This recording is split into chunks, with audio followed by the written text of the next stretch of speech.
Compose, but also design systems on how to leverage them. So first off, I feel like I don't really need to argue that Jetpack Compose is how we are going to build Android UIs going forward. It has lots of advantages against the old view-based system.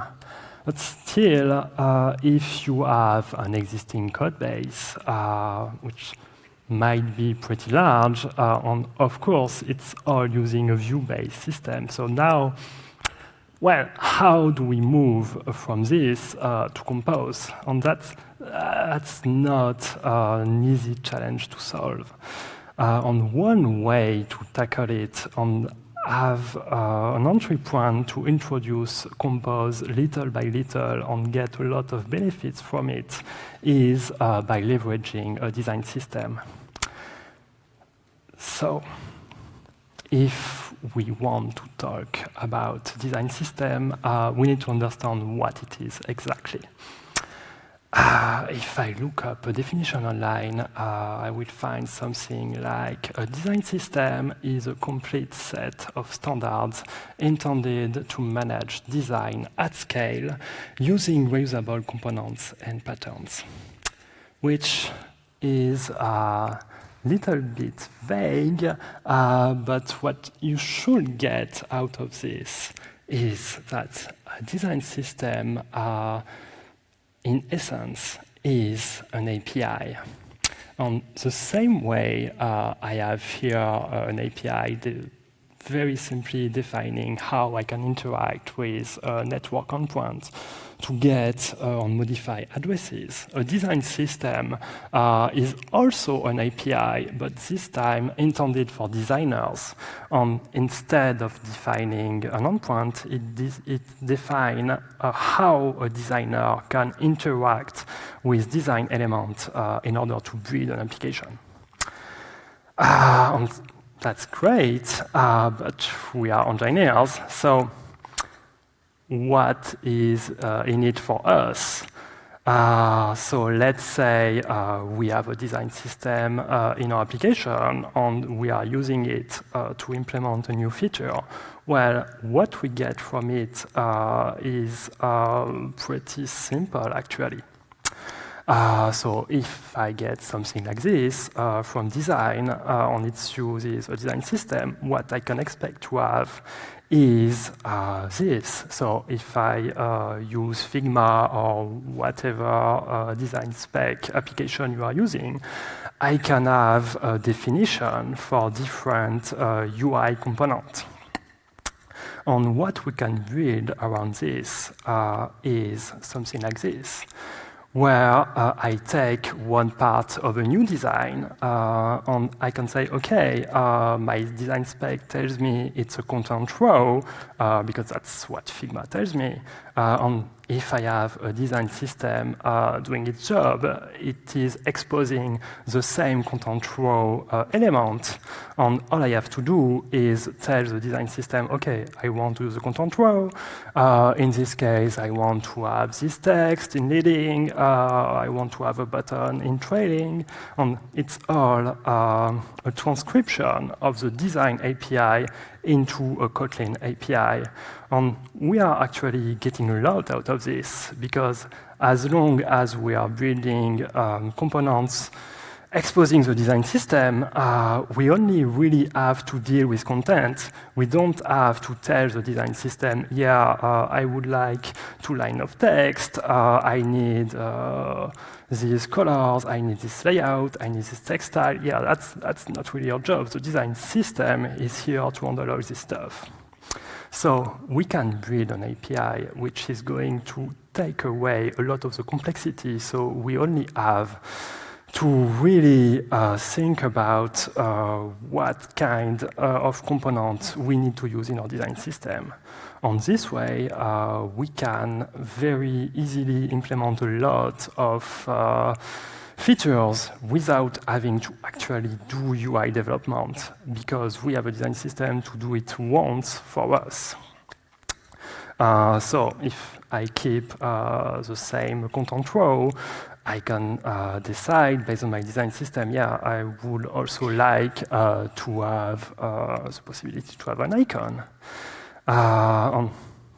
We can export it in the design system, and again, instead of having to deal with vector drawables or any kind of image view, we can make it part of the design system.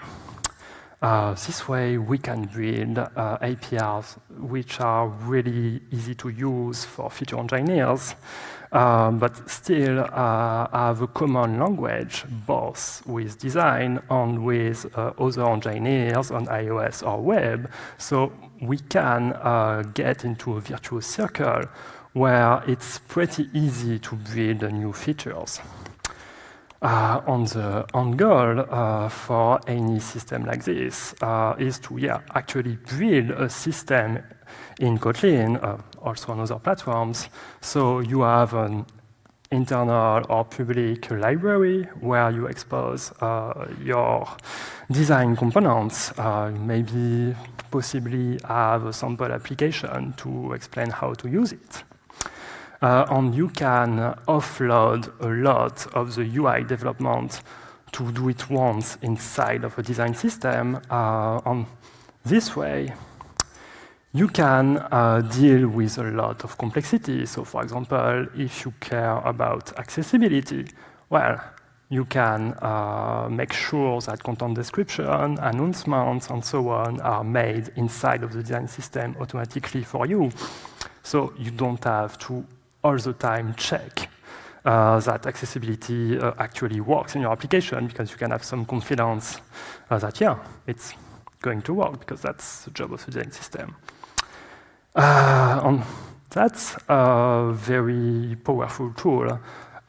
So it's a bit anecdotal, but internally at Instacart, we have a design system, and it's by far our most popular library. Because, yeah, it allows us to build features very easily.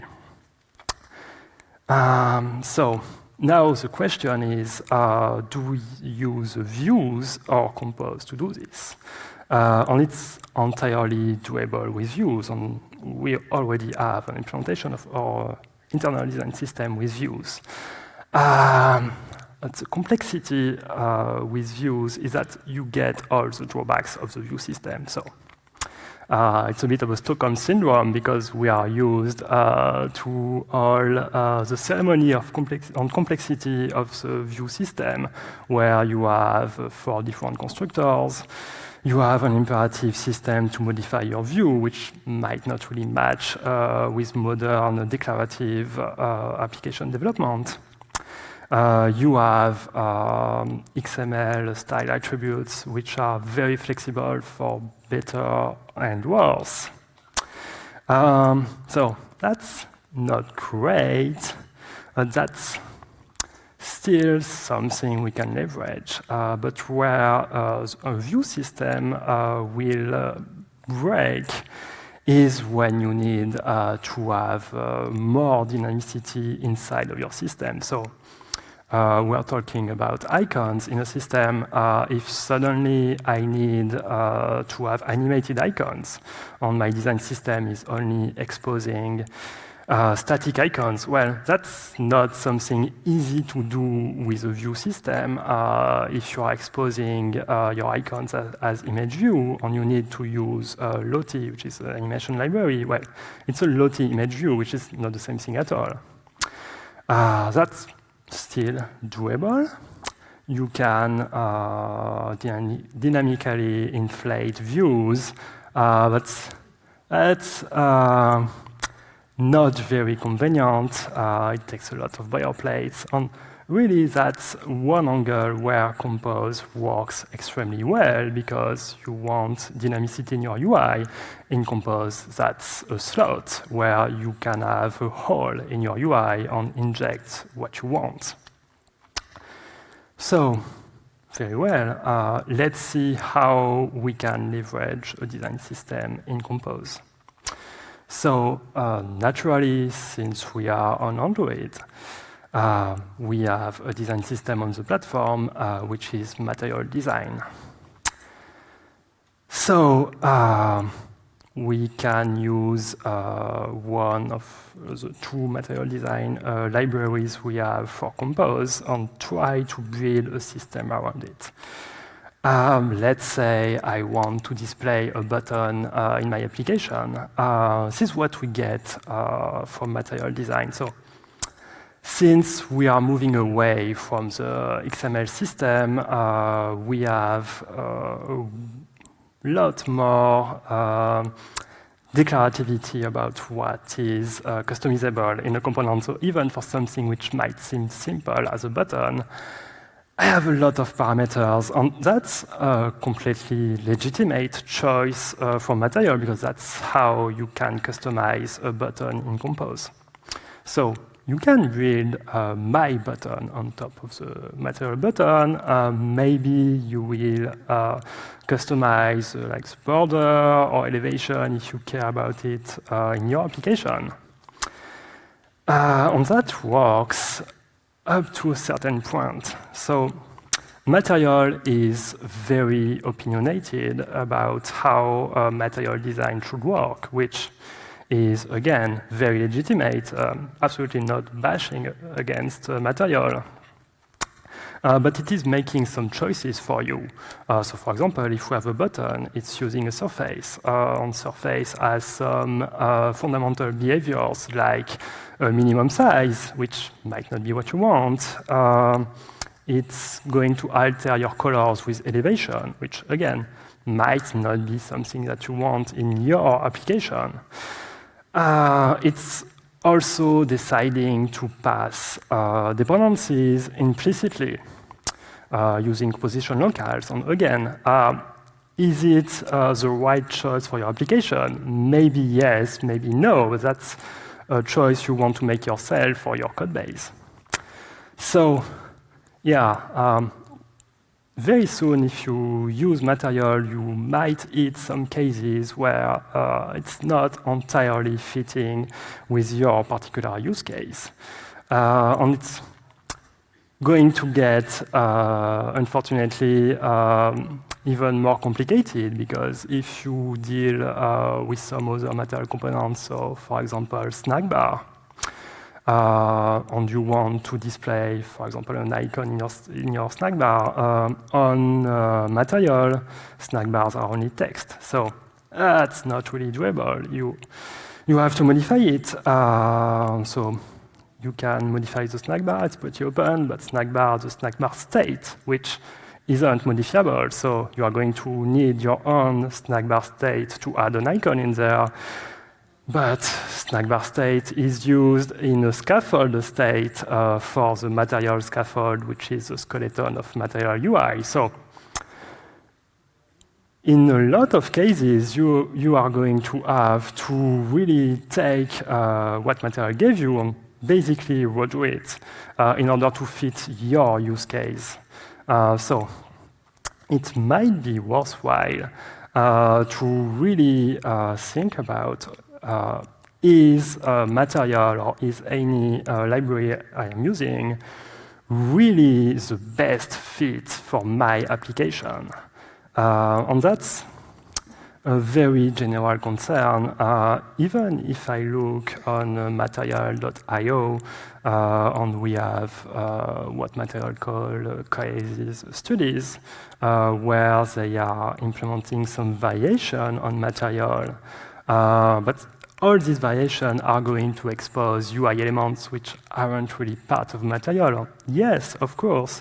If you are doing a nighttime photography application, you are not going to use the same elements as if you are using a shopping application. So it's really not material job to provide you with this.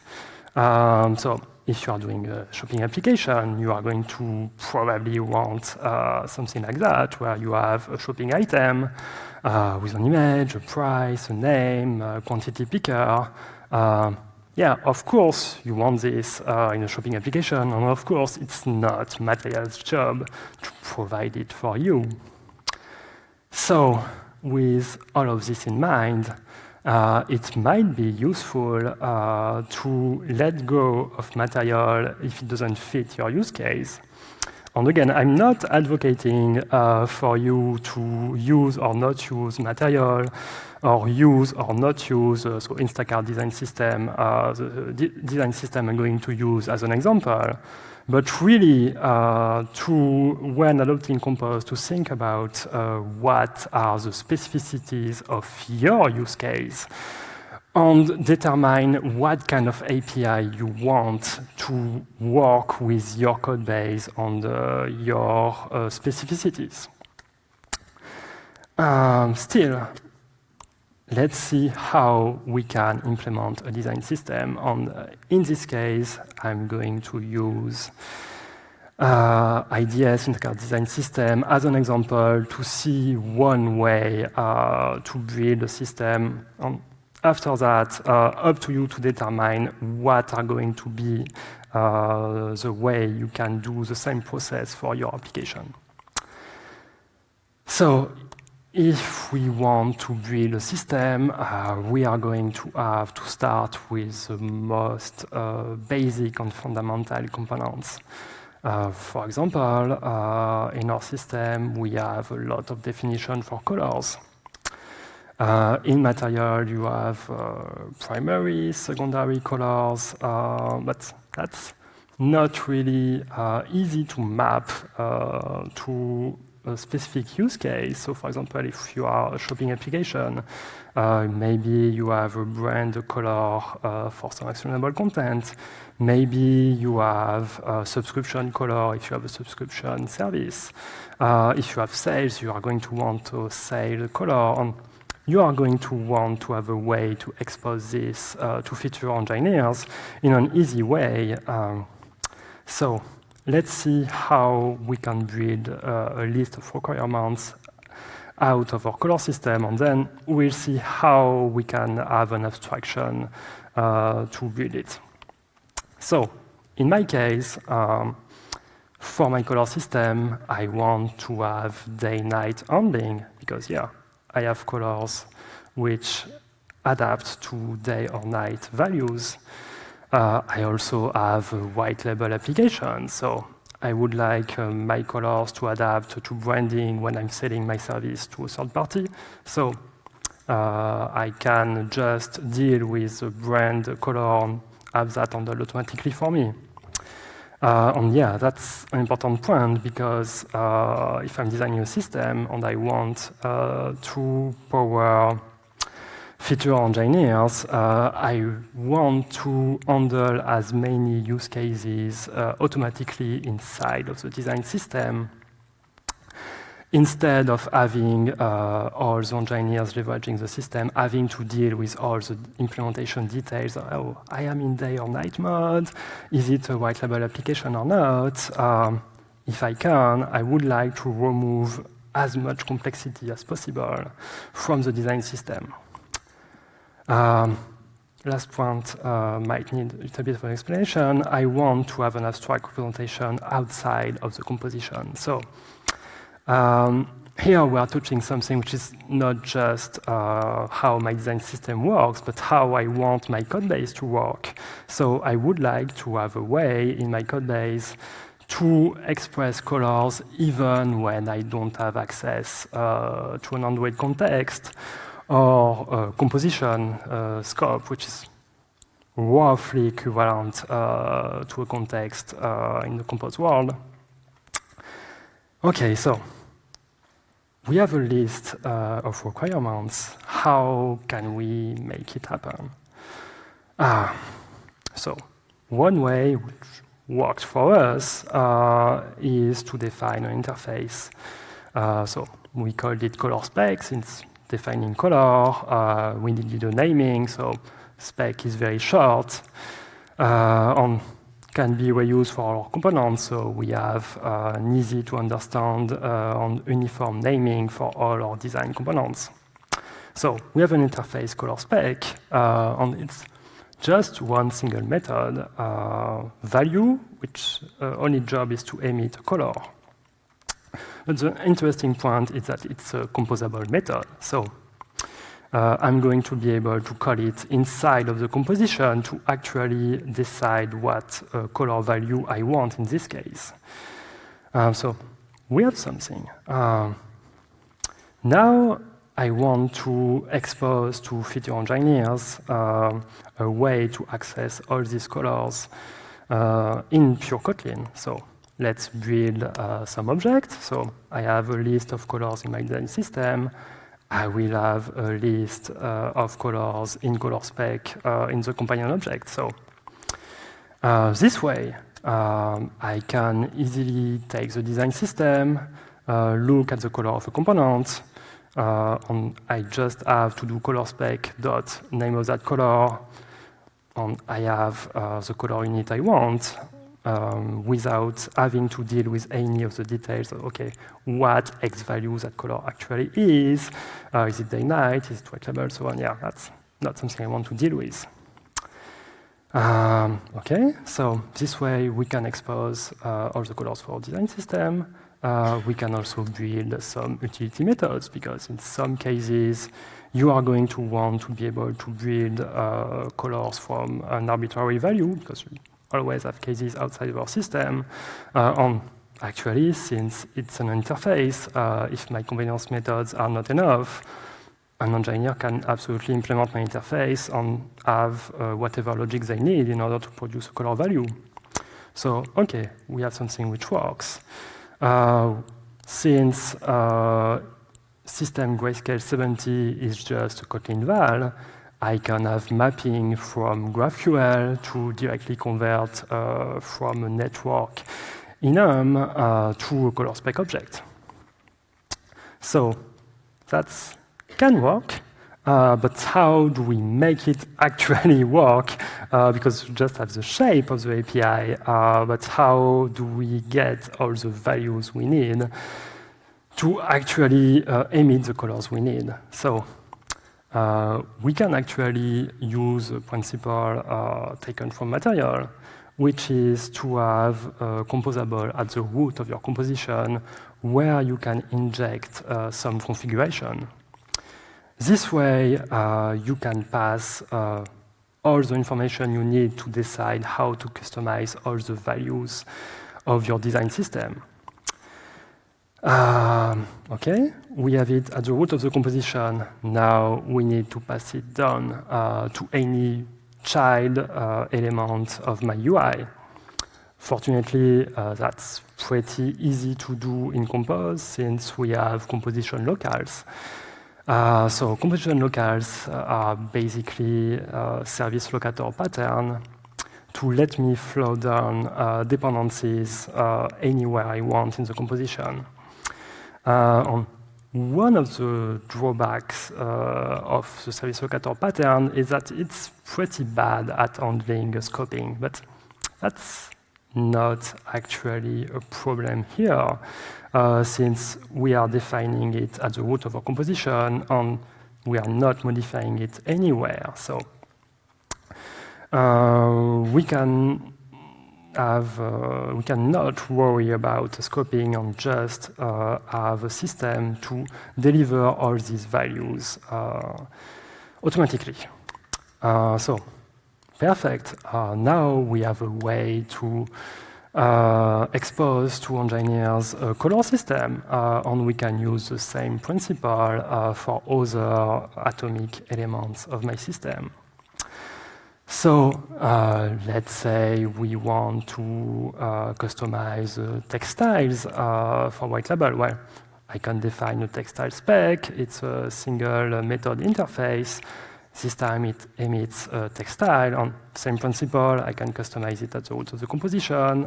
Feature engineer only has to know the name of the textile, none of its properties, and that's going to work automatically. Okay, we can continue to extend this principle. So we have a textile, we have colors. We might need a way to expose the strings in a generic way in our design system. So we can build a textile spec. Same principle, this time we don't really need any customization, but what we can get from it is a simple interface which is quite generic, which all it does is emitting a string. And we can use it in pure Kotlin with convenience method to build it from a resource, from a plural, from a string. This way, we can pass any textual information to any composable without having to deal with injecting resources, dealing with different kind of strings. We can just have a generic text spec, which is going to handle any kind of text cases. So, if we follow this, we can build a set of atomic components in our design system to interact with all of these blocks. So now we can look at slightly bigger components. So something we have in pretty much all the systems is an icon. So we want a way to define an icon dynamically inside of our design system. Well, we can leverage the same principle. So again, I'm defining an interface.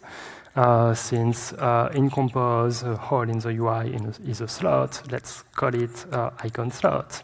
Again, we have a single method interface, composable, except that this time, instead of emitting a value, it's not emitting anything, which in Compose means that what I'm going to do inside of this method is going to declare any kind of UI I actually want to display.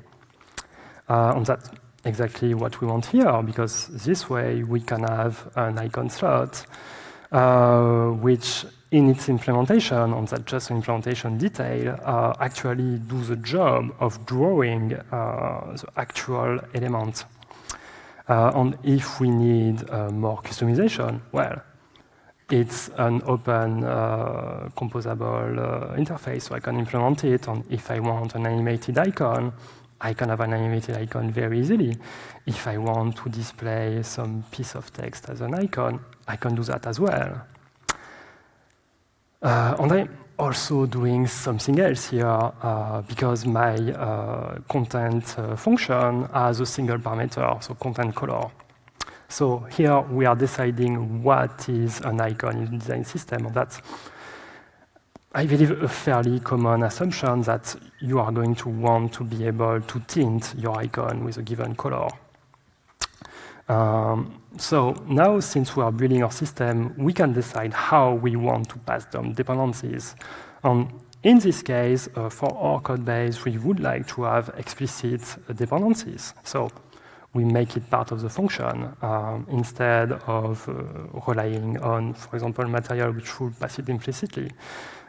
If we were to build the same design system in 1 or 2 years, we will have context receivers on Kotlin, which are going to let us declare a scope for any given Kotlin method. So we might want to use that instead. And again, since we are defining our design system, we can define how we want to pass down any dependencies or how any part of the API should work. And that's really a big advantage here.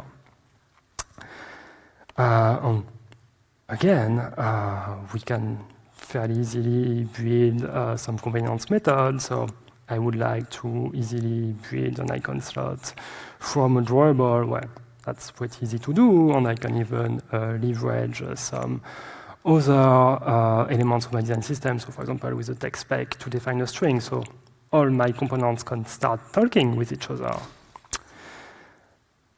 Now, that we have a definition for an icon slot, we'll also want to have a default implementation. So all the icons we have in our design system, we are going to want to have an enum exposing them. So when feature engineers is working with our system and get an icon to display, they can just look at the designer spec, get the name of the icon, and that's really the only information they need to know in order to display a particular part of the system, naming. We are also completely hiding as an internal detail how we are actually displaying the icon. So it's giving us a lot of liberty because in Compose, we have different ways to displaying vectorial content.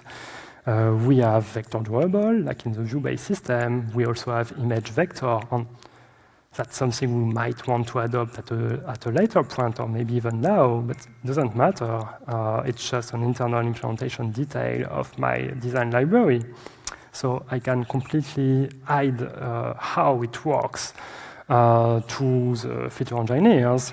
And later, if we decide that the performance gains of, for example, image vector are worth adopting them, we can change the implementation without having to change any of our API and just have a library update to get a performance boost. So that's a very practical way to work with this.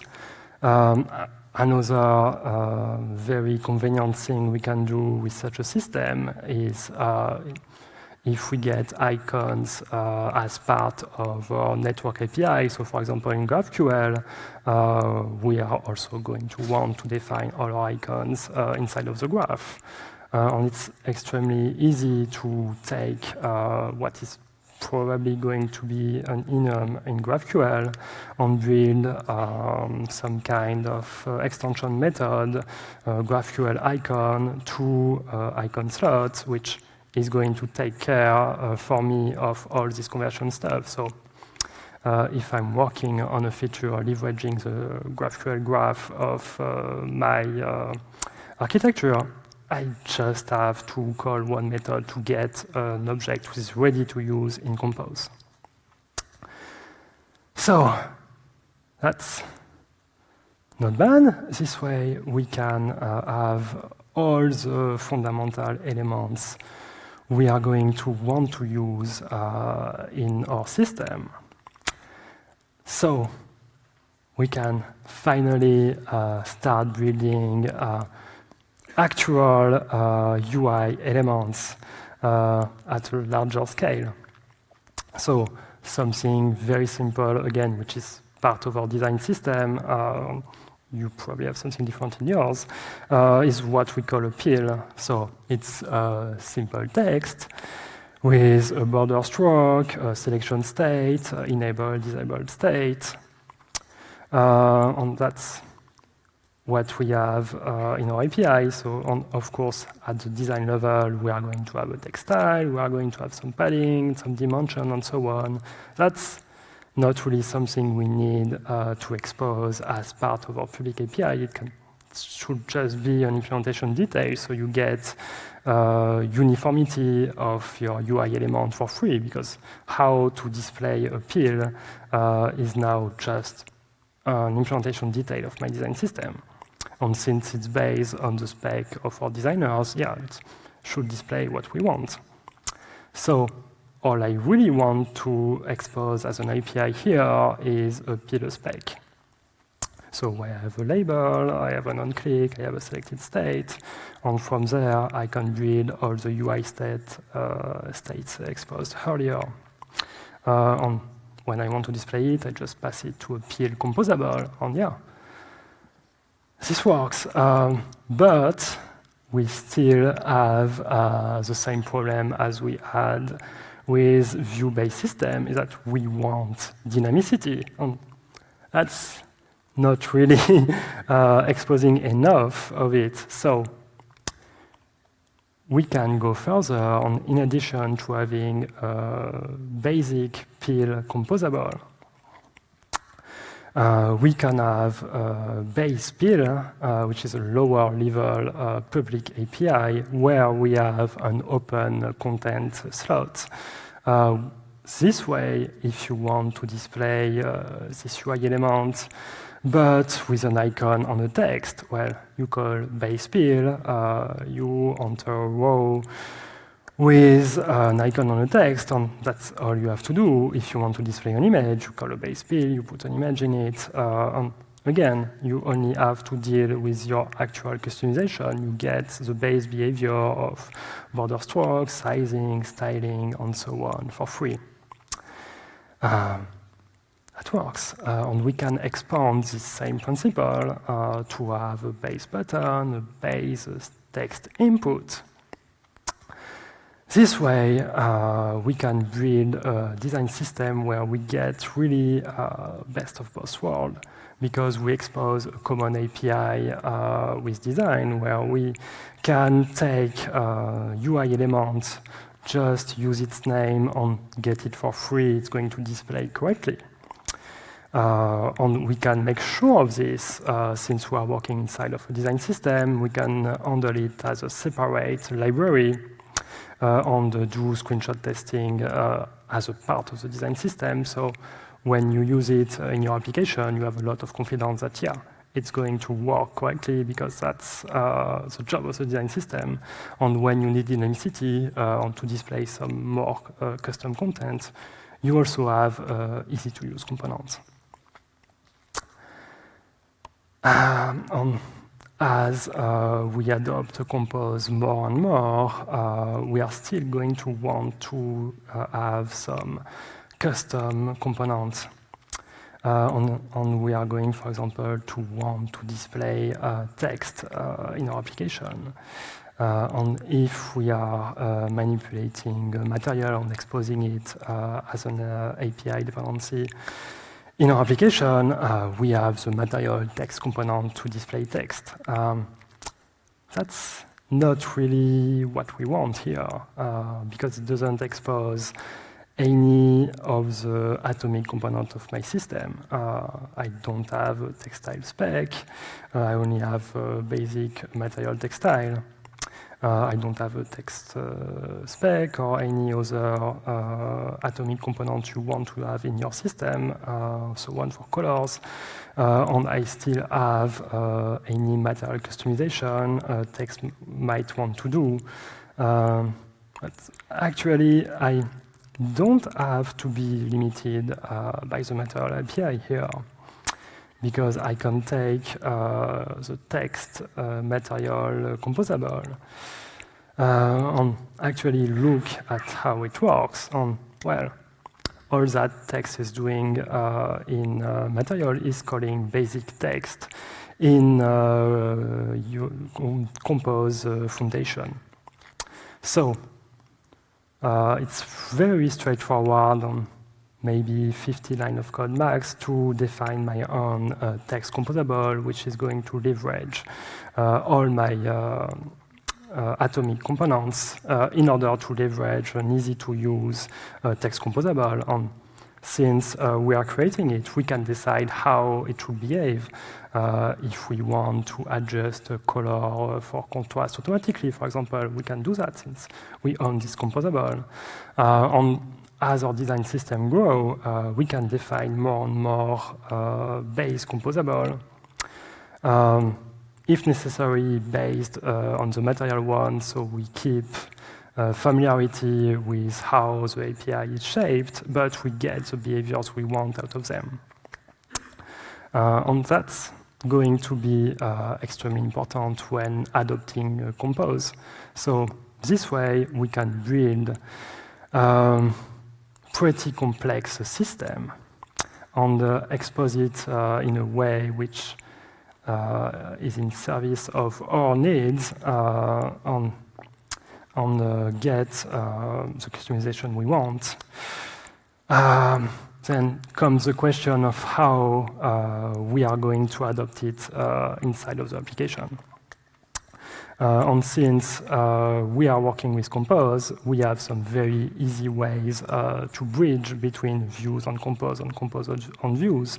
So we can little by little adopt UI components at the unit level, so changing my views to Compose elements one by one. And that's a very good property to have. So there you have it. You can build a fairly complete design system serving your needs based on Compose.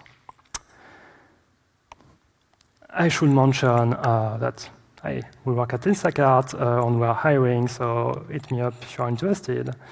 And thank you for attending my talk.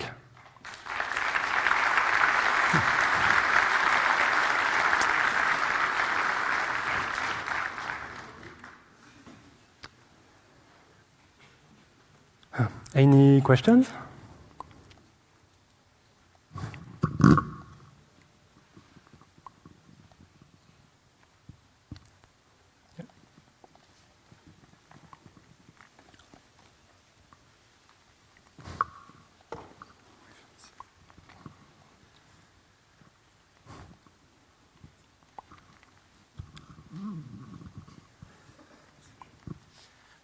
If we look back at the color spec interface with the value method, I don't understand why it has to be composable. Yeah, it's a good question. So we want to be able to define a color in pure Kotlin. So we have an interface, and we can implement it as a Kotlin data class, where we are going to have the values we need, but we want to dynamically be able to generate our color without having to know about any of the customization at compilation time. So since we have a composable method, we can inject any of the configuration values and parameters dynamically at runtime at the root of the composition. And since it's a composable method, we can use all the configuration parameters when we actually call the value method to decide. So for example, to give a very practical example, we are dealing with colors. So let's say we have a simple system where we have names for colors and we just want a different value based on day or night. So I can have an implementation which inside of value is just checking, okay, I am actually in day mode or night mode and return two different values based on the actual runtime configuration.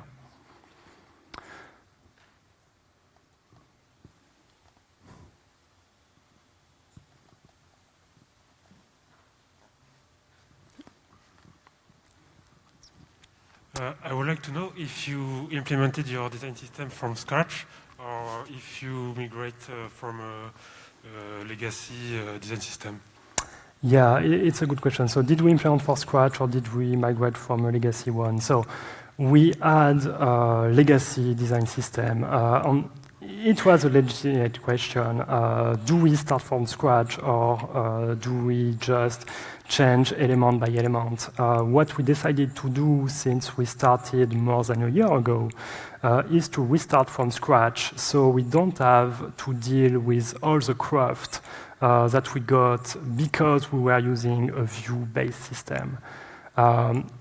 In a view-based system, if you want, so for example, I had a pill here somewhere. Yeah, if I define a model for a pill and I want to add a leading icon, for example, I'm going to have to put it inside of my pill model, maybe as an optional parameter with a default null value. And yeah, that's the only way you can get kind of dynamic behavior in a view-based system, but that's not how you want your compose-based system to work.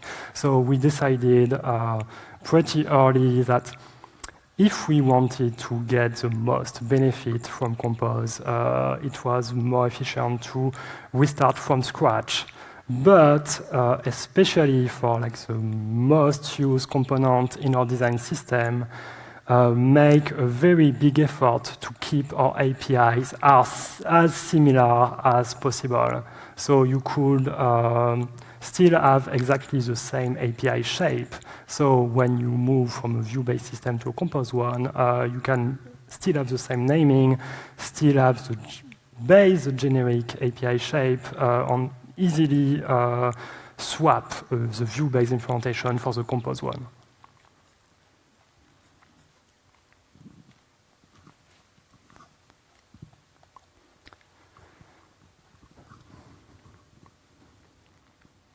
Thank you. Can you show the at the beginning the content row with the?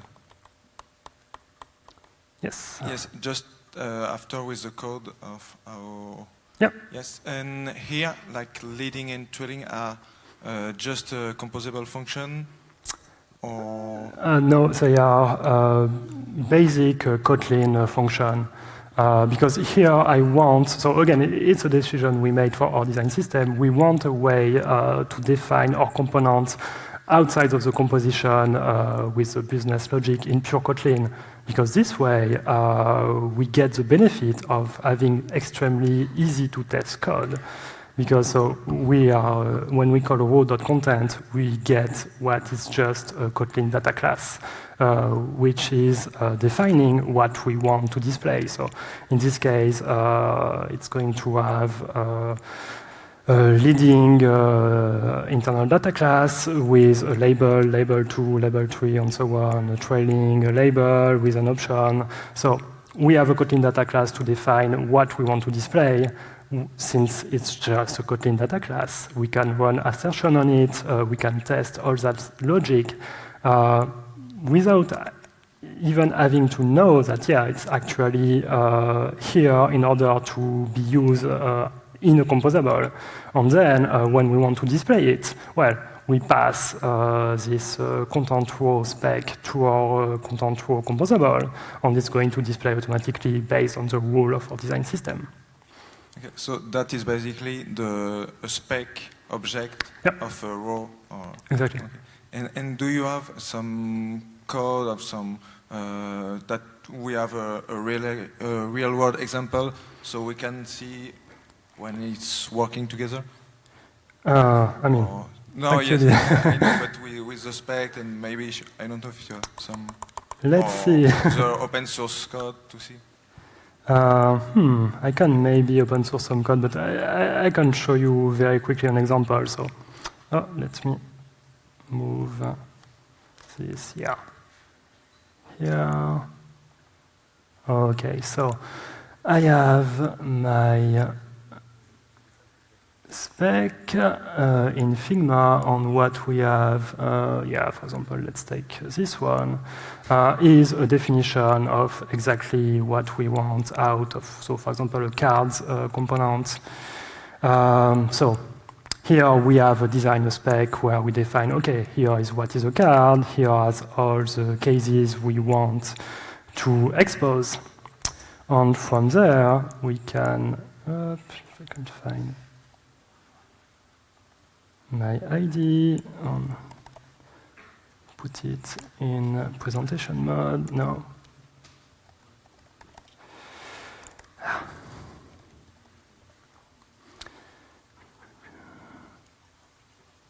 Okay. This one, no, whatever. Just zoom. We say card, okay. Icon, up. Expose, that's not the right one, but it doesn't really matter. Icon expose a data class where I define, okay, here are all the fields I want to have in my API. Here is, for example, I have an item card when I have a loading state, so I can define how I want to expose this API. Does that answer our question? Yeah, thank you very much. Yeah.